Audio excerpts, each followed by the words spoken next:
লোকসভা নির্বাচনের আগে অস্বস্তি বাড়ল তৃণমূল কংগ্রেসে। অ্যালকেমিস্ট মামলার তদন্তে তৃণমূলের 10 কোটি 29 লক্ষ টাকা বাজেয়াপ্ত করল ইডি। রাজ্যের বিরোধী দলনেতা শুভেন্দু অধিকারী নির্বাচন কমিশনকে অনুরোধ করলেন তৃণমূলের পুঞ্জীকরণ বাতিলের জন্য। তৃণমূলের রাজ্যসভার প্রাক্তন সাংসদ কেডি সিং এর বিরুদ্ধে মানি লন্ডারিংয়ের তদন্ত করছে এনফোর্সমেন্ট ডিরেক্টর। সেই তদন্ত প্রক্রিয়া ইডি প্রাথমিকভাবে তৃণমূল কংগ্রেসের একটি ডিমান্ড ড্রাফট বাজেয়াপ্ত করেছে, যার পরিমাণ 10 কোটি 29 লক্ষ টাকা। 2014 সালে লোকসভা নির্বাচনে মমতা বন্দ্যোপাধ্যায় ও আরও 3 তৃণমূল কংগ্রেসের নেতার উড়ানযাত্রা খরচ বাবদ অ্যালকেমিস্ট গ্রুপ এই অর্থ খরচ করেছিলেন বলে জানতে পেরেছে তদন্তকারীরা। জনগণকে প্রতারিত করে অর্থ সংগ্রহ করে তার অংশ উড়ান সংস্থাগুলিকে অ্যালকেমিস্ট গ্রুপ দিয়েছিলেন বলে জানিয়েছেন ইডি। বিমান ও হেলিকপ্টারে যাতায়াতের জন্যই তৃণমূলের হয়ে এই অর্থ সংস্থাটি খরচ করেছিল বলে জানতে পেরেছে তদন্তকারীরা। মমতার পাশাপাশি মুকুল রায়, মুনমুন সেন, নুসরত জাহানের জন্য এই অর্থ খরচ করা হয়েছিল বলে তদন্তে উঠে এসছে।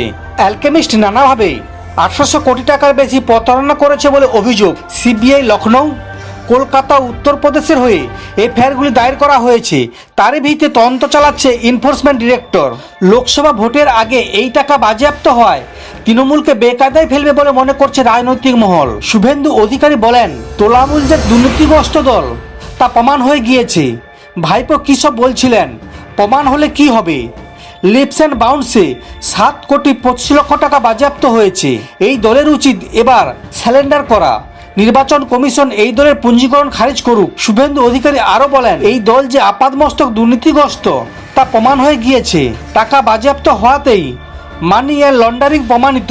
2011 সালে ভোটে লড়েছিলেন সুদীপ্ত সেন এবং গৌতম কুণ্ডুর টাকায়। 2014 সালে লোকসভা নির্বাচনে কেডি সিং এর টাকায় 65 কোটি টাকা নিয়ে কেডি সিংকে রাজ্যসভায় পাঠানো হয়েছিল। সব জানেন মুকুল রায়, তিনি বিতরণের দায়িত্বে ছিলেন। ইডি ফলাও করে তৃণমূলের টাকা বাজেয়াপ্ত হওয়ার কথা এক্স হ্যান্ডেলে জানানোর ফলে চিটফান্ড কেলেঙ্কারি আরও রাজ্যের শাসক দলকে অস্বস্তিতে ফেলবে তা মনে করছে রাজনৈতিক মহল।